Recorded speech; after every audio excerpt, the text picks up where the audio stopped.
Welcome back नाज़रीन। बात कर लेते हैं इस वक्त उसी टॉपिक के हवाले से। मलीर में जो ज़िमनी इलेक्शन हुए हैं, पीटीआई के मौक़िफ़ नाज़रीन आपने जाना कि कह रहे कि रिगिंग की गई है, इस वजह से हमें हार हुई है।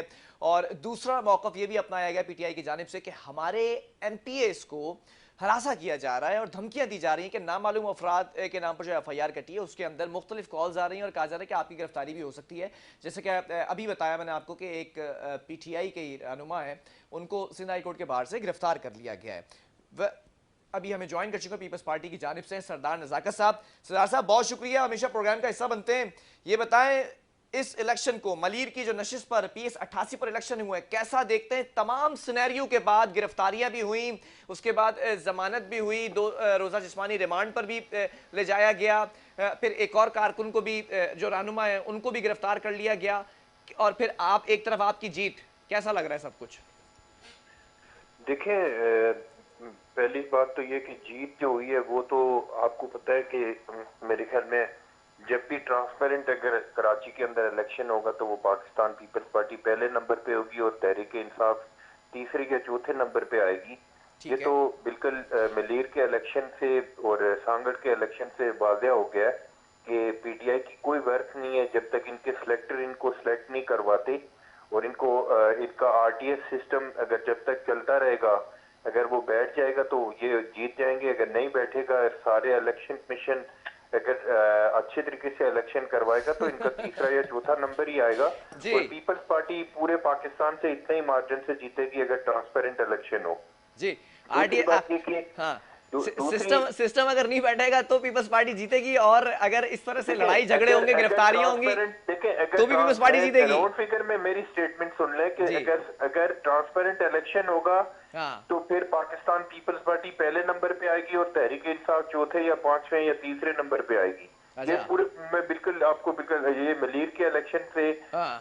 वाज़ेह हो गया है कि ट्रांसपेरेंट इलेक्शन जब भी होगा हाँ। तो पीटीआई की कोई हैसियत नहीं है। ये पीटीआई के जो लोग काउंसलर बनने के लायक नहीं थे उनको एमएनए एमपीए बना के मिनिस्टर बना दिया गया है। और फिर ऐसे लोगों को पाकिस्तान के ऊपर मुसल्लत किया गया कि जो सवाए बदतमीजी के, गुस्ताखी के, सवाए गालियां देने के अलावा और कुछ नहीं जानते। तो मैं ये समझता हूँ कि इलेक्शन कमीशन ने बर वक्त फैसला किया और जो जिन लोगों ने मलीर इलेक्शन को सपटाज करने की कोशिश की, जिन लोगों ने वहां पे बदमाशी करने की कोशिश की और कानून को हाथ में लेने की कोशिश की, मसल्ला जत्थों के साथ मलीर के इलेक्शन में इंटरफेरेंस की है, उनको इलेक्शन कमीशन की हदायत के मुताबिक अरेस्ट भी हुए और इंशाल्लाह उनको करार वाक़ई सजा भी मिलेगी। अच्छा, ये थोड़ा सा जानना चाहूँगा। हलीम आदिल शेख उस हलके में आते हैं, मेमन गोट के पोलिंग स्टेशन के बाहर आके खड़े होते हैं, मुसल्ला गार्ड्स हैं, लेकिन जब ये तमाम चीज़ें ख़त्म हो गई थी, एसएसपी मलीर इरफान बहादुर आते हैं और फिर इलेक्शन कमीशन के अहकामात के बाद उनको हल्का बदर कर दिया जाता है, फिर गिरफ्तारी अमल में क्यों लाई गई? और फिर उसके बाद 2 रोज़ा जिस्मानी रिमांड, फिर नामालूम अफराद के ऊपर एफआईआर, फिर एमपीएस को कॉल्स आ रही हैं कि आपका भी नाम हो सकता है। देखिए, उसमें तो पाकिस्तान पीपल्स पार्टी का तो कोई इशू था ही नहीं। मैं आपको बताऊं कि जो अली आदिल शेख साहब हैं जी। वो तो मेरे ख्याल में वो सीएम सिंध के ऊपर एलिगेशन लगा रहे। मैं बिलाल आपके व्यूअर्स के लिए बताना चाहता हूं कि जी। सीएम सिंध उस वक्त सुबह 8 बजे से 3 बजे तक प्रेसिडेंट ऑफ पाकिस्तान आरिफ अलवी साहब के साथ थे और ऐसी जगह पे थे जहाँ पे मेरे ख्याल में मोबाइल के सिग्नल भी नहीं आ रहे थे। वो एक प्रोग्राम में थे और 3:30 4 बजे जब वो आए उनको पता चला है।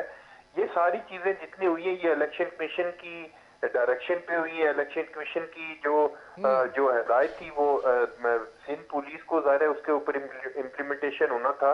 और ये मेरे ख्याल में सिर्फ अपने आप को जिंदा करने के लिए और अपने पूरे पाकिस्तान को दिखाने के लिए अली आदिल शेख इस तरह की हरकतें कर रहे हैं। और मुझे बड़ा अफसोस होता है कि एक पढ़े लिखे आदमी को, जो फिरदौस मीर नकवी साहब थे, अपोजिशन लीडर थे यहाँ पे सिंध असेंबली के अंदर, और इमरान खान ने कैसे आदमी को यहाँ पे सिंध असेंबली में अपोजिशन लीडर बनाया जिसको बात करने की तमीज और तहजीब नहीं है।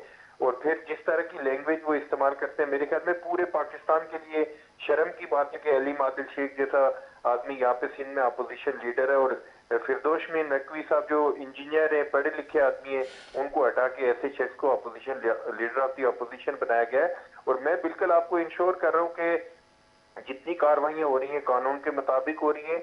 और बिल्कुल अगर इस तरह की अगर कोई मसल्ला गार्ड लेके कोई इस तरह से कोई घूमेगा, अगर उसका खदाना फस्ता अगर पीपल्स पार्टी से भी किसी का ताल्लुक होगा तो उसको भी कानून के मुताबिक उसको अच्छा सजा मिलेगी। सरदार साहब वो ये मौकफ अपनाते हैं हलीम आदिल शेख के मुझसे सिक्योरिटी वापस ले ली गई थी, अपोजिशन लीडर हूं मैं, और फिर ये भी कह चुके थे सुबह कि सिक्योरिटी थ्रेट्स भी हैं।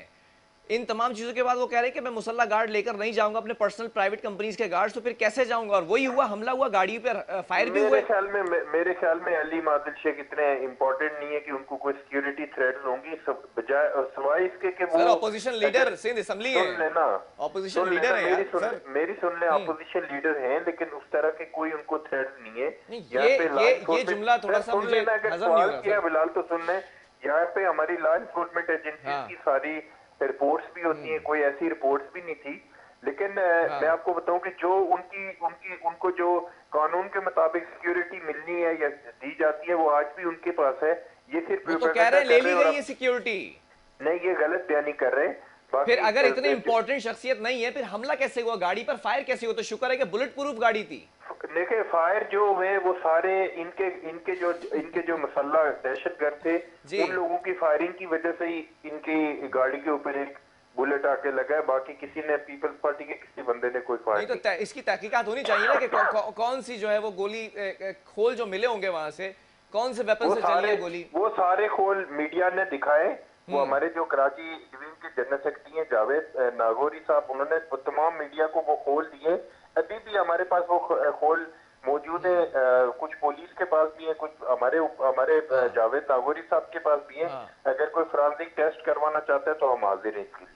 अच्छा, इस हल्के के अंदर अब क्या तब्दीली होने वाली है? मुर्तज़ा बलोच साहब भी यहाँ पर, जो मरहूम मुर्तज़ा बलोच साहब हैं, वो भी इस हल्के के रिप्रेजेंटेटिव रहे हैं। अब यूसुफ बलोच उनके जो बेटे हैं वो यहाँ पर आ चुके हैं। अब इस हल्के की जो सूरत हाल है वो बदलेगी या ऐसे ही रहेगी जैसे मैंने विजिट किया था परसों?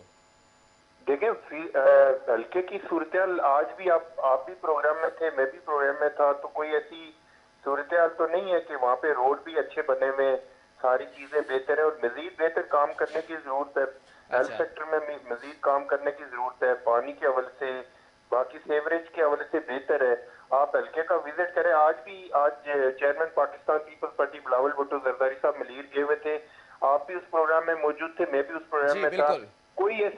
कोई ऐसी कंप्लेंट तो नहीं थी, लेकिन जो भी चीजें, जो मसाइल है मलीर वालों के जी, वो पाकिस्तान पीपल्स पार्टी इंशाल्लाह भरपूर तरीके से हल करेगी। और पाकिस्तान पीपल्स पार्टी पाकिस्तान की वाहिद पॉलिटिकल पार्टी है जो कराची से लेके कश्मीर और कश्मीर से लेके कश्मीर तक लोगों के मसाइल हल करेगी। चले बहुत शुक्रिया सरदार रज़ाक साहब, प्रोग्राम के लिए आपने वक्त दिया। नाज़रीन, पीपल्स पार्टी का मौक़िफ़ आपने सुन लिया और पीटीआई का मौक़िफ़ भी आपने सुन लिया। आज भी वही रवायत बरकरार है कि एक दूसरे पर लान तान की जाती है, तंज के निशाने बरसाए जाते हैं और तानाकशी की जाती है। अब हक़ाइक़ जो है वो आफ्टर इन्वेस्टिगेशन सामने आएंगे कि मामलात किस रुख पर जाते दिखाई दे रहे हैं। अभी तक ये इतलात मौसूल हो रही हैं कि एक और रहनुमा है पीटीआई के जिनको गिरफ्तार कर लिया गया। नामालूम अफराद की जो एफआईआर थी उसमें उनको गिरफ्तार किया गया, शनाख्त ऑब्वियसली हुई होगी, लेकिन कहीं ना कहीं ऐसा नहीं लग रहा कि जो पीटीआई के रहनुमा कह रहे हैं उनका मौक़िफ़ ये है कि पुलिस को पॉलिटिसाइज कर दिया गया है और इस्तेमाल किया जा रहा है। लेकिन पुलिस की क्रेडिबिलिटी पर हमें कोई शक नहीं है, जिस तरह से इन्वेस्टिगेशन की जा रही है,